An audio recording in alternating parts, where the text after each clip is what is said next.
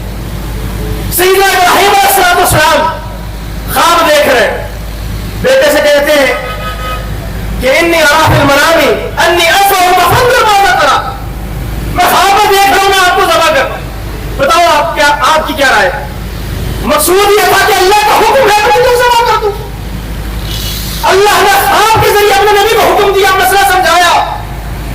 سیدنا یوسف علیہ السلام خواب دیتے ہیں کہ انی رأیت احد عشر کوكبا والشمس والقمر رأیتهم لی ساجدین, کہ سورج چاند ستارے مجھے سجدہ کرنے لگے ہوئے. یہ اشارہ تھا کہ نبوت ملے گی, مصیبتیں آئیں گی, گھر سے نکالے جائیں گے, بعد میں باپ دادا بھائی سب سجدہ کریں.